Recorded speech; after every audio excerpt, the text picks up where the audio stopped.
శ్రీకాకుళం నగరంలో పారిశుద్ధ్య నిర్వహణ తీరును స్వయంగా జిల్లా కలెక్టర్ స్వప్నిల్ దినకర్ పుండ్కర్ పరిశీలించారు. ఈ సందర్భంగా స్థానిక మేదర వీధి, మార్కెట్ ఏరియా, ఇప్పిలి వీధి, చిన్న బజార్ పరిసర ప్రాంతాల్లో విస్తృతంగా పర్యటించారు. డయేరియాను పూర్తిగా అరికట్టేందుకు 20 ప్రత్యేక టీంతో పర్యవేక్షణ జరుగుతుందని, అందుకు ప్రజలు సహకరించాలని కోరారు. ఈ సందర్భంలో డయేరియాను పూర్తిగా అరికట్టేందుకు ప్రభుత్వం అన్ని చర్యలను తీసుకుంటుండగా కొంతమంది వ్యాపారులు చికెన్ షాపులను తెరవడంపై కలెక్టర్ ఆగ్రహాన్ని వ్యక్తం చేశారు. మార్కెట్లో పర్యవేక్షిస్తూ వివిధ వ్యాపారులు తమ వ్యాపారాలు చేయు స్థలాల్లో వేస్టేజ్ గా పడి ఉన్న వ్యర్థాలను ఎందుకు తొలగించలేదని వర్తకులను ప్రశ్నిస్తూ కొన్ని షాపులను మూయించి వేశారు. ఇకపై ఈ విధంగా జరిగినట్లయితే చట్టపరమైన చర్యలు తీసుకుంటామని హెచ్చరించారు. నేను మీ శ్రీకాకుళం స్పెషల్ కరెస్పాండెంట్ పృథ్వీని. అయితే ఏదైతే శ్రీకాకుళం జిల్లాలో ఒక 10 రోజుల నుంచి ఈ డయేరియా, ఈ అతిసార ప్రబలడం వల్ల అనేక మంది ఈ అతిసార బారిన పడి ఏదైతే వారు ఆఖరికి 2 మరణాలు కూడా సంభవించడం మనం చూసాము. అయితే పరిస్థితి ఏదైతే ఈ డయేరియా ఉధృతంగా ఒక్కసారి వచ్చిందో ఇప్పుడు మాత్రం పరిస్థితి నెమ్మదిగా కొంత మందగించిందనే చెప్పుకోవచ్చు.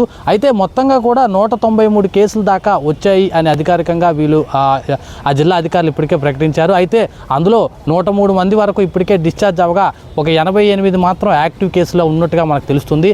అయితే ముఖ్యంగా ఈ డయేరియా రావడానికి ప్రధాన కారణం ఏదైతే తాగునీటి పైప్ లైన్, అలాగే ఏదైతే మురుగునీటి పైప్ లైన్లు ఏవైతే ఉన్నాయో ఈ రెండు కలవటం వల్ల ఈ మురుగునీరు అనేది సాధారణ తాగునీటి పైప్ లైన్లో ఎప్పుడైతే ఈ నీరు అక్కడ కలవడం జరిగిందో ఆ వెంటనే ఆ నీరు తాగిన వారందరూ కూడా ఈ డయేరియా బారిన పడినట్టు మనకు తెలుస్తుంది. ముఖ్యంగా మార్కెట్ ఏరియాకు సమీపంలో ఉన్న ఆ మంగువారి తోట కానీ, ఆ కాకి వీధి కానీ, ఇటువంటి తదితర ఈ ఏరియాల్లో, ఈ వీధుల్లో ప్రధానంగా ఈ డయేరియా అనేది ప్రబలినట్టు మనకు తెలుస్తుంది.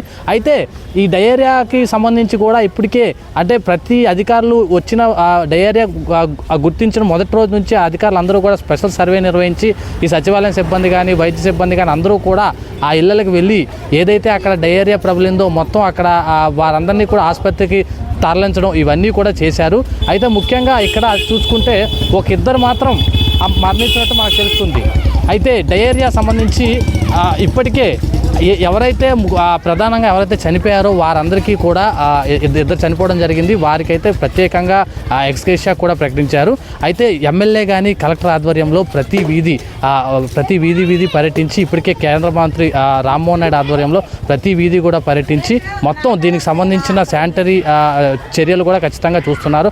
అలాగే ఈ కార్పొరేషన్ మొత్తం 50 వార్డులు ఉన్న ఈ మున్సిపల్ కార్పొరేషన్కి 21 మంది స్పెషల్ ఆఫీసర్ నియమించారు. అంటే వీరికి ఒక్కొక్కరికి 2 లేదా 3 వార్డులు ఇచ్చి వీరంతా ఉదయం 5:30 గంటలకే ఫీల్డ్లో ఉండి మొత్తం అన్ని ఆ వార్డుల పరిధిలో ఉన్న ఆ మురుగునీటి కుళాయిల్ని కూడా, తాగునీటి కుళాయిలను కూడా వీరంతా ఖచ్చితంగా చూసుకుని ఖచ్చితమైన జాగ్రత్తలు తీసుకోవాలి. వీరు నిర్లక్ష్యం వహిస్తే మాత్రం ఖచ్చితమైన చర్యలు ఉంటాయని కూడా ఇప్పటికే జిల్లా కలెక్టర్ కానీ, అధికారులు కానీ ఇప్పటికే స్పష్టమైన ఆదేశాలు జారీ చేశారు.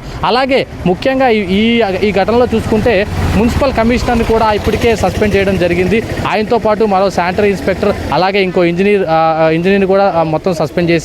అందులో ఒకరినైతే అందులో కొంతమంది షోకాజ్ నోటీసులు ఇచ్చారు. అలాగే ఒకరినైతే పూర్తిగా ఉద్యోగం నుంచి తొలగించినట్టు కూడా మనకు తెలుస్తుంది. అయితే ఇది మొత్తంగా మనం చూసుకుంటే డయేరియాకి సంబంధించిన ఒక గ్రౌండ్ రిపోర్ట్ మనం చెప్పుకోవచ్చు. కెమెరామ్యాన్ ప్రసన్నతో రిపోర్టర్ పృథ్వీరాజ్, కంచర్ల టీవీ.